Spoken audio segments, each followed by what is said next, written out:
The old Duke recounts a love story to a female patient in a contemporary care home from a notebook.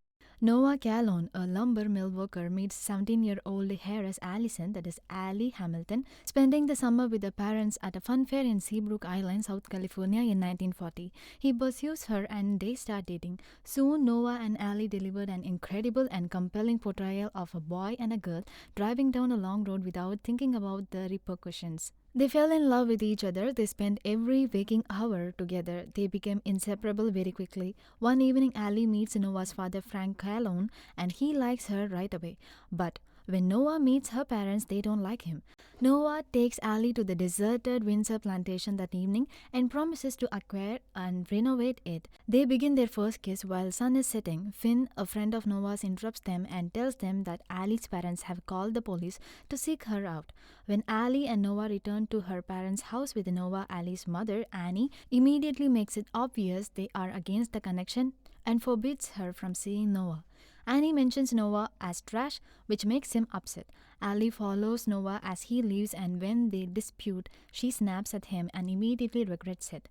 They would leave right away for Charleston the following morning, Annie says. After failing to locate Noah to offer an apology, Ali asks Finn to tell Noah that she loves him. When Noah hears, he rushes to Ali's, only to find the gates locked. Every day for a year, Noah writes to Ali, but Ali's mother stealthily intercepts the letters. He decides to quit writing after 365 letters go unanswered and move on. A state of war has existed between the United States and the Constitution of the United States against all enemies, foreign and domestic. He joins the army with Finn, who gets killed in the Battle of the Bulge. Ali works as a nurse in the military hospital when she meets Captain Lon Hammond Jr., a young lawyer from old Southern money who is fabulously wealthy. To the joy of Ali's parents, they became engaged after a while. After the war, Noah discovers that his father sold their house so that he could purchase the Windsor plantation. When Noah went to Charleston to get the building plans approved, he saw Ali in the relationship with another guy. After seeing Ali that day, something inside Noah snapped. He convinces himself that if he fixes it, Ali will eventually return with him. Noah's father died in November. After finishing the house, Noah refuses to sell it to anyone. While trying on her wedding gown, Ali collapses after she sees a newspaper photo of Noah in front of the newly refurbished home. Ali asks Lon to go on a solo vacation before the wedding after her feelings for Noah resurface. She returns to Seabrook and finds Noah living in their dream house.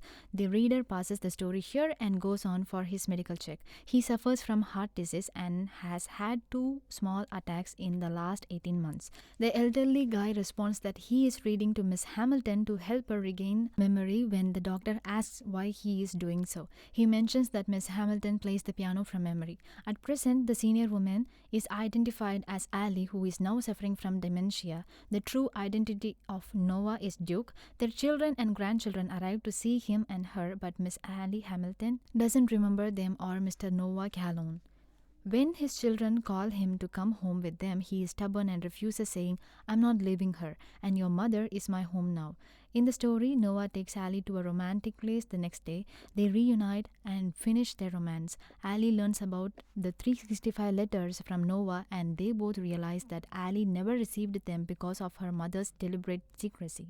After a few days later, Annie notifies Ali that Lon has arrived in Seabrook. She also admits that, like her daughter, she once had a love affair with a young guy from a lower class in Seabrook and still ponders how their lives would have been different if she had made another decision. She hands Ali Noah the letters and wishes her luck in her decision. In their argument, Noah advises Ali to follow her desires rather than those of her parents or Lon. Crying and bewildered, she drives back to her hotel. Noah uses pseudonym to avoid waking Ali up when she is confused. For him to be able to assist her in locating him again, she wrote the journal he read to her in the early stages of her illness. When he promised to read it to her practically every day, Noah almost kept his word. When Ali asked Noah what happened at the end of the journal story in the notebook, he reminded her that she already knew. In the past, Ali told Lon she had been unfaithful. She followed follows her heart and returns to Noah even though he still wants her back. He is briefly recognized and remembered by Ali. Duke responds that it might take up to 5 minutes when she wonders how long they have before she forgets again. She inquires about their children as they dance to their tune, I Will Be Seeing You. But as soon as Ali notices a stranger touching her, her dementia swiftly relapses and she becomes terrified. She receives a tranquilizer to control her hysteria. Duke had a heart attack and is being treated in the nursing home while Ali was taken to the dementia section. Duke enters Ali's room in the middle of the night once he has recovered, despite being forbidden to do so. She recognizes him right away and they kiss before falling asleep together. They both passed away quietly in their sleep, and the nurse discovered them the following morning still holding hands.